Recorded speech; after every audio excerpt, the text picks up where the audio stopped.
Hello everyone, I'm coming on today.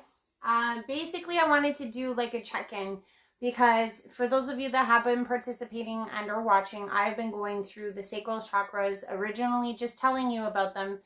Secondly, I started moving into the shadow work associated with each chakra, and the one that we got through last time was root. I'm going to be moving on to the sacral and the shadow work involved with the sacral. But I wanted to stop and take a moment to explain why I'm doing all of this and why I think it's important for all of us to do this, especially for those of you who do feel like they're on an ascension journey. If I said the word to you ascension and you have no clue what I'm talking about, then maybe this vid is not for you. But if you do feel different, if you do feel like you've been called to do something in this time, and I mean specifically in the last year or so, or maybe you've been on the ascension journey for a long time, knowing your chakras and moving towards this idea of becoming fully whole as a soul, as a spirit, as a person is where it's at. Now, why I am spending this time to talk about the chakras, because if you could imagine that each one of these chakras is actually like a mini universe within you. It controls different parts of your body. It controls different organs. So these things are not interconnected. You have to realize that the chakra systems are very important and they have different challenges and different things you're going to go through. So that's why I keep going through this. Like, for example, with the root, we were talking about security. Security, ultimately, to realize who and what you are. And I mean, a lot of people think like, oh yeah, I know what I am. No, most of us know what we're told we are. Have you taken the time to really explore the security and safety that you feel as a person on your own, with your own individual thoughts, your own individual wants, not biased by any other person's insert? That's what it means to be fully secure with who and what you are.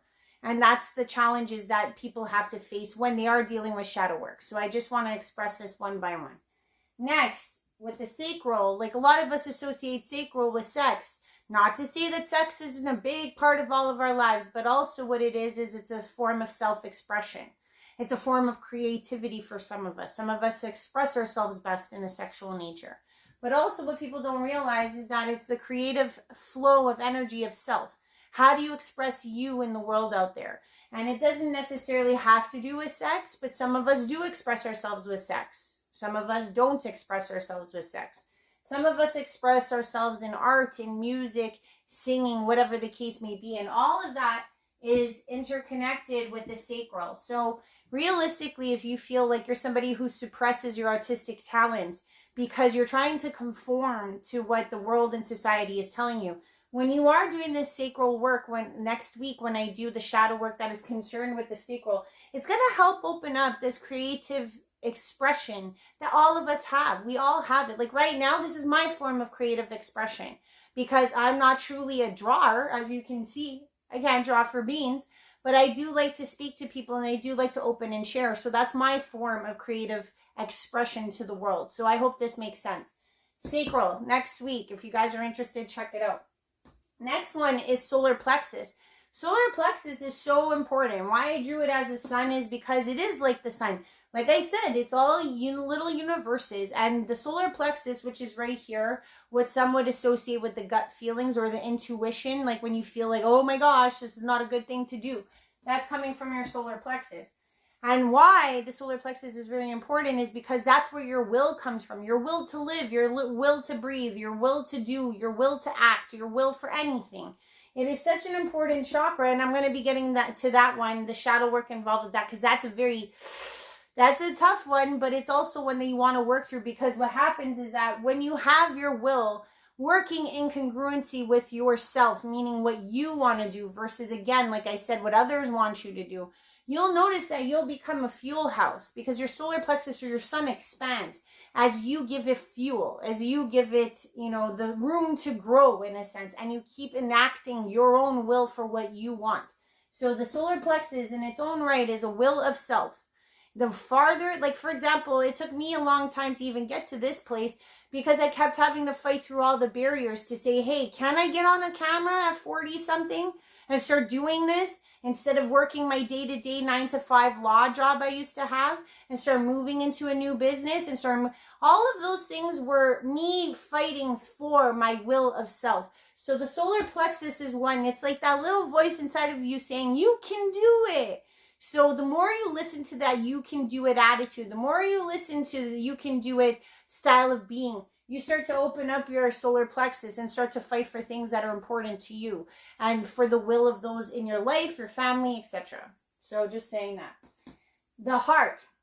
The heart is the most powerful, I believe, of all of them, because love is the most powerful force in this world. It can combat anything. Now, the thing is that, yeah, you'd say to yourself, okay, yeah, heart, big encompassment. But really and truly, how inhibited is your heart? Are you somebody that blocks your heart? Are you somebody that loves freely? Do you give without wanting to receive? Are you somebody that gives freely, knowing that you may not have the love returned? Are you somebody that loves without fear? Are you somebody that's still scared to love? All of these questions are to be analyzed when I'm going to be doing the shadow work associated with the heart.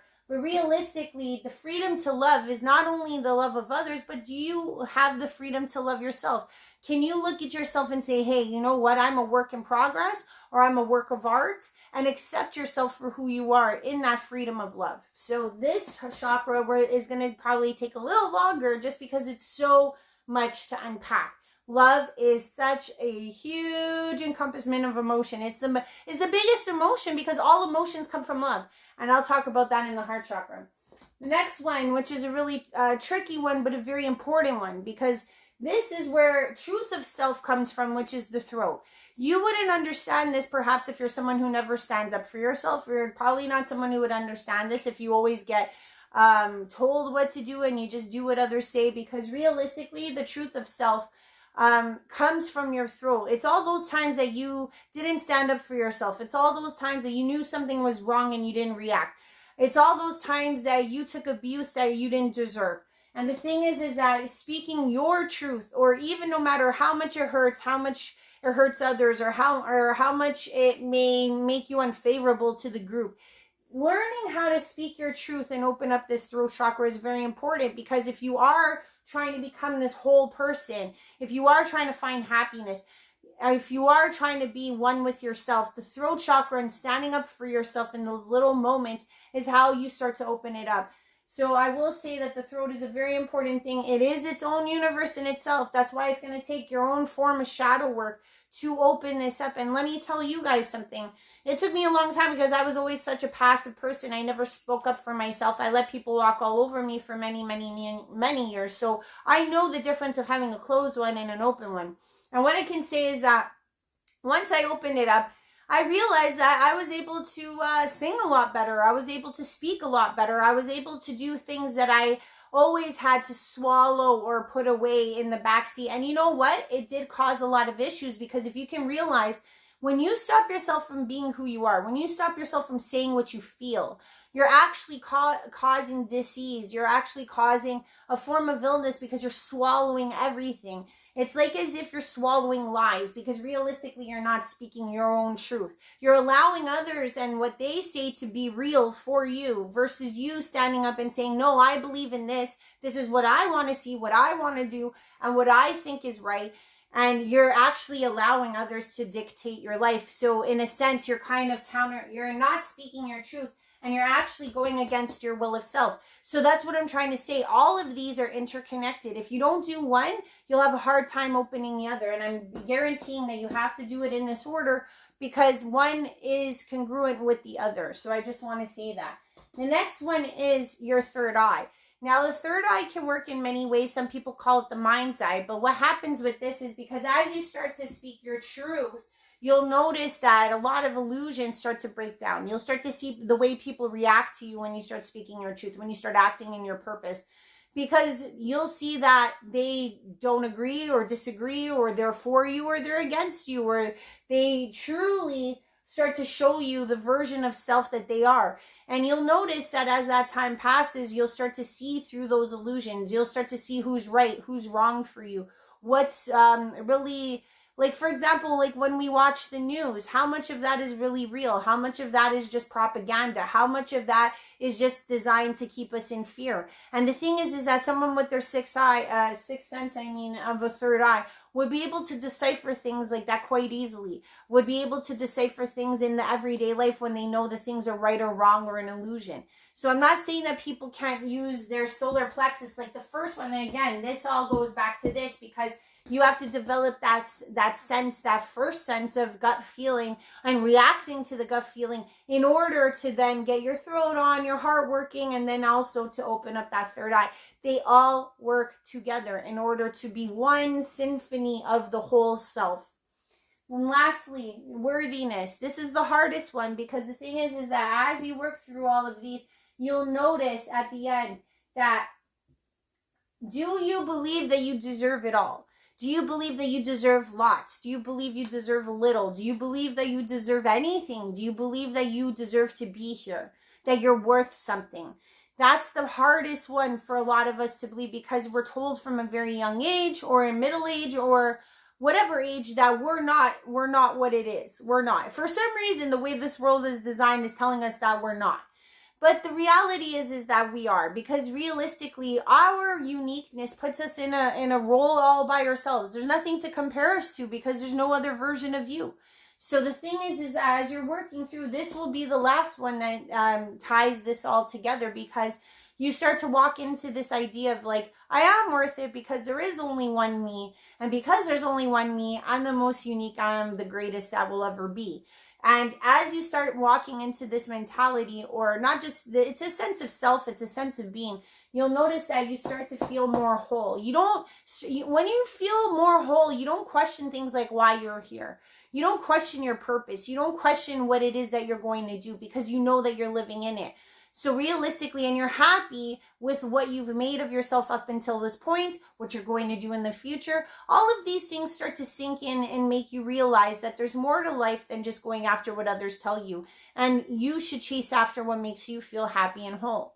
And realistically, why I keep working with these chakras and drilling this into everyone's head is because these energy centers are so important to navigate. They're so important to work through, because that's how you get to that sense of wholeness that you're looking for. So I know this was a long one, but I did want to reiterate this before I get into the sacral, because the sacral is going to be an interesting one. And it's a very interesting one, because it's something that is being used all the time in inappropriate ways. So have a good day, guys. Love you lots. We're going to get through this one by one, together. Bye, guys.